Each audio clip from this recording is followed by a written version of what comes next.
iyadoo maalmahani xaflada ay ka dhacayeen dunida qeybaheeda kala duwan laguna maamuusayay maalinta 1 Luulyo 51 guuradii ka soo wareegatay xilliga ay xorriyadda qaadatay Soomaaliya ayaa xaflad la mid ah waxa ay ka dhacday magaalada Sheffield ee carigan Ingiriiska. xafladan oo ay soo qaban qaabiyeen jaaliyada ku nool magaaladaasi ayaa dadkii ka soo qayb galay waxa ay xuseen muhiimadda ay leedahay 1 Luulyo hadaladoodiina waxa ka mid ahaa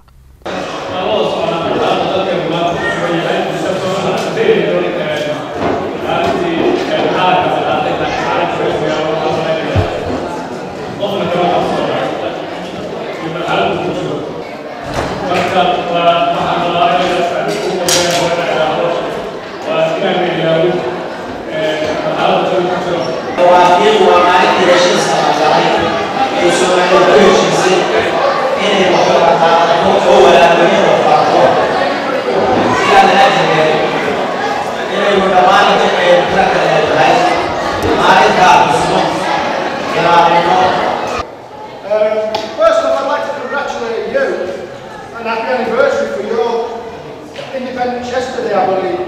I think it was 1960 you got your independence from Britain, but a few years before that you got the independence from the Italians as well.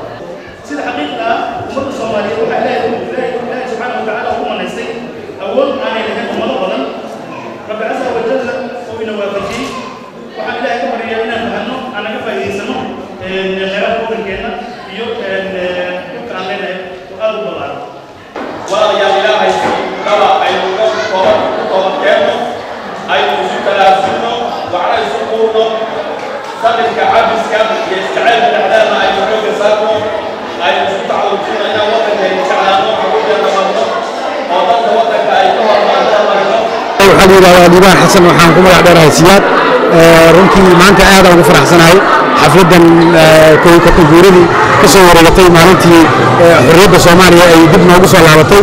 Assalaamu alaykum wa rahmatullahi wa barakatuh. magacayga waa Maxamed Sheekh Maxamed Manuur oo mad Sheekh Manuur Lankaso.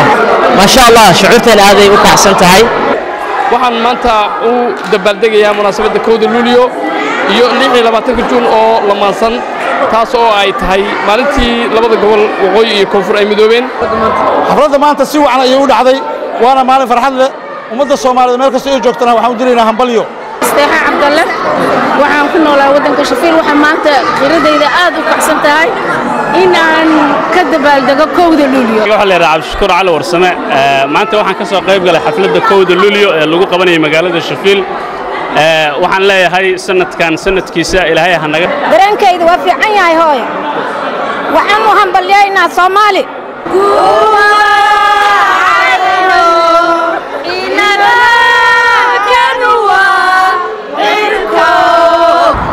xafladani oo si heersare loo soo agaasimay ayaa ahayd tii ugu ballaarneed oo ay qabtaan jaaliyada Soomaalida ee Sheffield. Kiin Aadan Cabdulle, Universal TV, Sheffield.